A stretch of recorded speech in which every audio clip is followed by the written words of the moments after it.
दोस्तों 2011 में फिलिस्तीन के हमास ग्रुप और इसराइल के बीच एक डील हुई थी जो काफी मशहूर है और जिसको गिलाद शालिब के नाम से याद किया जाता है। ये डील कुछ इस तरह की थी कि जिसमें पहले तो हमास किसी तरीके से इसराइल के एक फौजी मतलब के गिलाद शालिब को कैदी बनाने में कामयाब रहा था और बाद में फिर न चाहते हुए भी इसराइल को अपने सिरफे से एक फौजी को छुड़ाने के लिए फिलिस्तीन के 10, 20, 50, 100, 200 नहीं बल्कि पूरे 1027 लोगों को आज़ाद करना पड़ा था। और इसराइल की कैद में मौजूद ये जो 1100 फिलिस्तीनी थे, इनमें से कुछ तो ऐसे थे जो बहुत सारी अलग अलग तरह की फिलिस्तीनी ऑर्गेनाइजेशन में एक्टिविस्ट थे, तो कुछ नेता थे, तो कुछ उम्र कैद की सजाएं काट रहे थे। इस डील के वक्त इसराइल हमास के सामने कितना बेबस और मजबूर था, इस बात का अंदाजा बस इसी बात से लगाया जा सकता है कि इन 1027 लोगों में इसराइल ने उन यहया सिनवार को भी आज़ाद किया था कि जो आगे चलकर न सिर्फ गाजा में फिलिस्तीनियों के सबसे बड़े लीडर बने बल्कि इसराइल के सबसे बड़े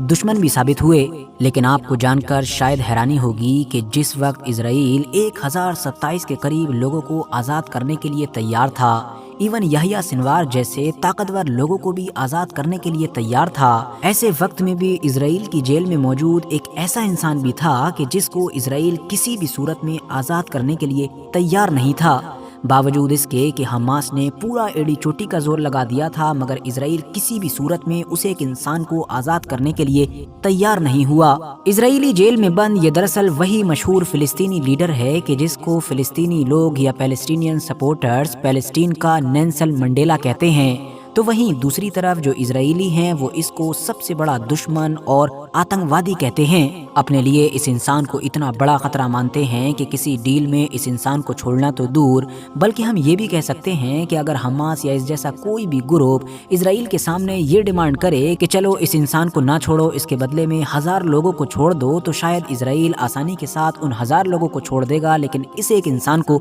नहीं छोड़ेगा। ये इंसान इसराइली जेल से कभी किसी भी तरीके से निकल ना सके, इसके लिए इसराइल ने इस इंसान को 1-2 नहीं बल्कि पूरी की पूरी 5 उम्र कैद की सजाएं सुनाई हैं। और इन 5 उम्र कैद से भी जब दिल नहीं भरा तो 40 साल की और सजा सुनाई गई। वैसे तो किसी भी इंसान को एक से ज्यादा उम्र कैद की सजा सुनाना ही अपने आप में बड़ी ही अजीबो गरीब बात है, क्योंकि ये मुमकिन ही नहीं है, लेकिन फिर भी इससे ये अंदाजा लगाया जा सकता है कि इसराइल इस इंसान को अपना कितना बड़ा दुश्मन मानता है या अपने लिए इस इंसान को कितना बड़ा खतरा समझता है। और आज अचानक से ये जो हम आपको इस इंसान की यहाँ पर कहानी सुना रहे हैं, इसके पीछे मेन वजह ये है कि एक बार फिर से ये इंसान अरब मीडिया और साथ ही साथ इंटरनेशनल मीडिया में भी छाया हुआ है। वो इसलिए क्योंकि जब हमास लंबी जंग के बाद इसराइल को टेबल पर लाने में कामयाब हो गया है, इन लोगों के बीच सीज़फायर भी लागू हो गया है, डील वगैरह भी कुछ हद तक हो चुकी है और आगे के फेसेस की होनी बाकी है, तो बहुत सारे फिलिस्तीनी लोगों के दिलों में ये उम्मीद जागने लगी है कि शायद उनका ये सबसे मशहूर और पुराना लीडर वापस आ सकता है, वो भी ऐसे वक्त में कि जब फिलिस्तीनी लोग ऑलरेडी लीडरशिप की कमी से जूझ रहे हैं। अब आप लोग सोच रहे होंगे कि आखिर कौन है ये इंसान, और ऐसी भी इसमें क्या खास बात है कि जहाँ एक तरफ फिलिस्तीनी दीवाने हैं तो इजरायली सबसे बड़ा दुश्मन समझते हैं। तो हमको अपने इन सारे ही सवालों के जवाब उस वक्त मिलेंगे कि जब हम थोड़ा इतिहास की तरफ चलेंगे। आरएच नेटवर्क की नॉलेजेबल फ्रेंड्स, हमारी इस कहानी का आगाज होता है 6 जून 1959 से कि जब फिलिस्तीन के वेस्ट बैंक में जो रामल्ला का इलाका है उसके पास ही में मौजूद एक गांव में एक बच्ची की पैदाइश होती है जिसका नाम रखा जाता है मरवान, और जिसको आगे चलकर दुनिया मरवान बरगूती के नाम से जानती है। मरवान बरगूती की उम्र अभी बमुश्किल 14-15 साल ही हुई थी कि उस दौर के बाकी ज्यादातर फिलिस्तीनी नौजवानों की तरह मरवान बरगूती ने भी इसराइल के खिलाफ जितने भी मूवमेंट्स वगैरह होते थे उसमें हिस्सा लेना शुरू कर दिया था। खास तौर से उस दौर में इसराइल के खिलाफ खड़ी होने वाली जो सबसे असरदार और मशहूर ऑर्गेनाइजेशन या पार्टी आप जो भी कह सकते हैं, मतलब कि फतह ग्रुप था, उसको ज्वाइन किया। और आगे जाकर फिर फतह ग्रुप का जो एक यूथ विंग था, मतलब नौजवानों का एक अलग ग्रुप बनाया गया था, उसकी तो बुनियाद ही मरवान बरगूती ने रखी थी। मगर अभी 3 साल ही बमुश्किल गुजरे होंगे कि इसराइल ने मरवान बरगूती को कैद कर लिया, साथ ही 4 साल की सजा भी सुना दी गई। मगर मरवान बरगूती ने जेल में गुजारे गए इन 4 सालों का इस्तेमाल बखूबी किया। مروان برغوثی نے انہی 4 سالوں میں نہ صرف اپنا ہائی اسکول کمپلیٹ کیا بلکہ ساتھ ہی ہیبرو زبان کی جو اسرائیل کی زبان ہے اس پر بھی مہارت حاصل کی۔ جب فرسٹ انتفاضہ ہوا تو 1987 کے دور میں مروان برغوثی فلسطین کے سب سے مشہور نیتاؤں میں سے ایک نیتا بن کر ابھرے۔ ان کے بڑھتے ہوئے اثر کو دیکھ کر ہی اس دور میں نہ صرف اسرائیل نے فوراً ان کو اریسٹ کیا بلکہ پڑوسی دیش جارڈن میں ڈپورٹ کر دیا اور پھر اگلے 7 سال تک یہ فلسطین واپس نہ آ سکے۔ 1994 کے دور میں جب اسرائیل اور فلسطین کے بیچ ایک سمجھوتا ہوا جس کو ہم لوگ اوسلو اکارڈ کے نام سے جانتے ہیں، تو اس ڈیل کے تحت ہی پھر ان کو واپس ایک بار پھر سے فلسطین آنے کی اجازت ملی۔ شروع میں انہوں نے بھی 1994 میں ہونے والے شانتی سمجھوتے مطلب کہ اوسلو اکارڈ کو سپورٹ کیا، 2 اسٹیٹ سولوشن کو سپورٹ کیا، مگر پھر بہت جلد ہی بعد میں یہ دھیرے دھیرے اس سے ڈس ایگری کرنے لگے، خاص طور سے اسرائیل کے جو ارادے تھے ان کو لے کر سوال کھڑے کرنے لگے۔ اسی اختلاف کی وجہ سے ہی اب انہوں نے دھیرے دھیرے یاسر عرفات اور ان سے جڑے ہوئے جتنے بھی لوگ تھے ان سے بھی دوری بنانی شروع کر دی۔ ان کے موومنٹ، ان کی پولیٹیکل ایکٹیویٹیز الگ نظر آنے لگیں اور یہاں تک کہ ماحول بنتے بنتے جب 2000 کا دور آیا تو سیکنڈ انتفاضہ شروع ہو گیا، اور سیکنڈ انتفاضہ تو آپ کہہ سکتے ہیں کہ ہوا ہی انہی کی وجہ سے تھا، یا اتنا کہہ سکتے ہیں کہ انہوں نے ہی اس کو لیڈ کیا تھا۔ مروان برغوثی کے اس حد سے زیادہ تیزی کے ساتھ بڑھتے ہوئے اثر و رسوخ کو دیکھ کر ہی 2002 میں اسرائیلی فوج نے رام اللہ سے ان کو گرفتار کیا، ان کو جیل بھیجا گیا، اور تب کا دن تھا اور آج کا دن ہے، اس کے بعد یہ دوبارہ کبھی واپس ہی نہیں آ سکے۔ مطلب پچھلے 22-23 سال سے لگاتار یہ اسرائیل کی قید میں موجود ہیں۔ اریسٹ کرنے کے بعد ہی ان کا ٹرائل بھی شروع کر دیا گیا تھا اور 2004 میں ہی ان کو 5 بار عمر قید کی سزا سنائی گئی، مطلب ان کو اپنی 5 عمریں اسرائیل کی جیل میں کاٹنی ہیں اور اوپر سے 40 سال کی جیل کی سزا اور ایڈ کی گئی۔ اسرائیل نے الزام لگایا کہ اسرائیل میں ہونے والے کئی حملوں میں ان کا بڑا رول ہے، جس میں سوسائڈ بومبنگ اور اس کے علاوہ اسرائیلی آرمی پر بھی ہونے والے کئی الگ الگ طرح کے اٹیکس شامل ہیں۔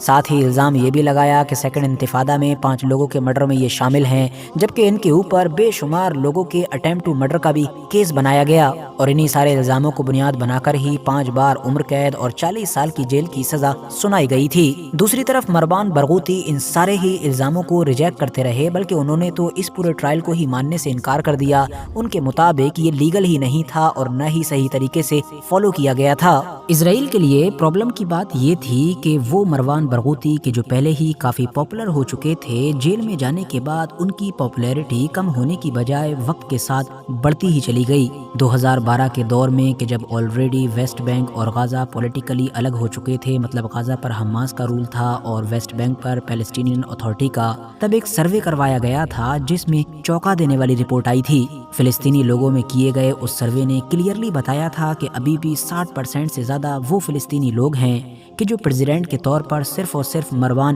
برغوثی کو دیکھنا چاہتے ہیں۔ اور آپ کو جان کر شاید حیرانی ہوگی کہ محمود عباس کو تو چھوڑ ہی دیجئے، بلکہ اس سروے میں جو اسماعیل ہانیہ تھے وہ بھی مروان برغوثی سے کافی پیچھے نظر آ رہے تھے۔ ساتھیوں، لگاتار جیل میں رہنے کے باوجود بھی مروان برغوثی کبھی پوری طریقے سے باہر سے کٹے نہیں، مطلب وقت وقت پر اسرائیل کے خلاف ایکٹیو نظر آتے رہتے ہیں۔ 2014 میں وہ انٹرنیشنل میڈیا کی اس وقت ہیڈ لائن بنے تھے کہ جب انہوں نے جیل کے اندر ہی سے پیلسٹینین اتھارٹی کو بولا تھا کہ اسرائیل کے ساتھ کوآپریشن کو ختم کرے اور تھرڈ انتفاضہ کو فوراً شروع کرے۔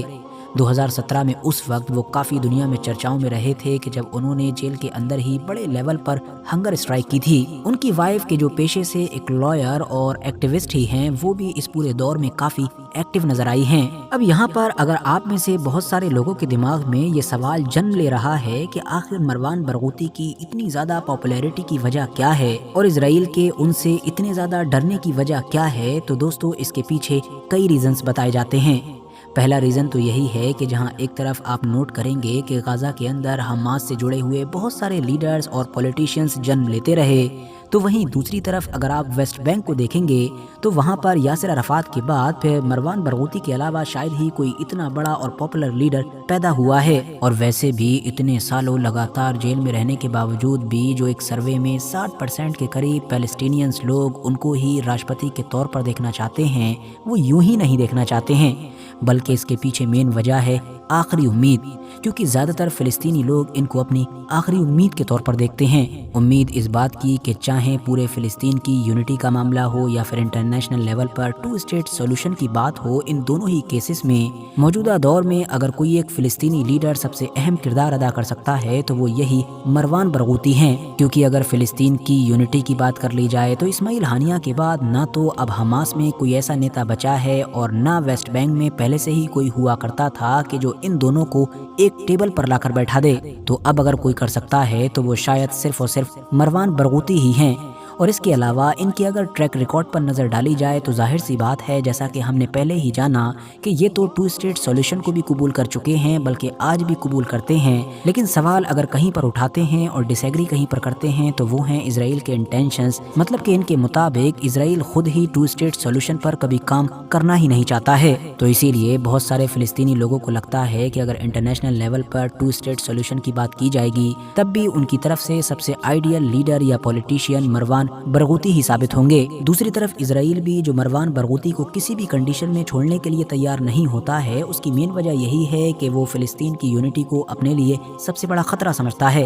जबकि मौजूदा दौर में जो गवर्नमेंट हैं, जो वहाँ के लीडर्स वगैरह हैं, वो 2 स्टेट सॉल्यूशन की तो बात करते ही नहीं हैं। इवन खबरें तो ये भी आ रही हैं, और जैसा कि मशहूर अखबार दी गार्जियन भी इस बात को रिपोर्ट कर चुका है कि ये जो मौजूदा सीज फायर हुआ है कि जो 3 अलग अलग फेसेस में कंप्लीट होगा, इसमें भी हमास की तरफ से भरपूर कोशिश की जा रही है कि किसी तरीके से इस बार मरवान बरगूती को छुड़वा लिया जाए। तो दूसरी तरफ इजराइल भी पिछली बार की तरह ही पूरी जान लगाकर बैठा है कि किसी भी तरीके से इस डील के तहत मरवान बरगूती को न छोड़ा जाए। दी गार्जियन ने तो अपने सोर्सेस के हवाले से ये भी लिखा है कि इजराइल ने 5 से 10 ऐसे बड़े कैदियों की लिस्ट बनाई है कि जिनको वो किसी भी हालत में नहीं छोड़ने वाला है। और उन 5 से 10 लोगों की लिस्ट में जानते हैं कि सबसे ऊपर किसका नाम है? सबसे ऊपर नाम है मरवान बरगूती का। अब ये तो आने वाला वक्त ही बताएगा कि 2nd और 3rd फेज की जब बातचीत शुरू होगी, जो जाहिर है और भी सख्त बातचीत होने वाली है, क्योंकि उसमें बड़ी से बड़ी डिमांड होंगी, तो उसमें हमास इस बार मरवान बरगूती को छुड़वाने में कामयाब हो पाता है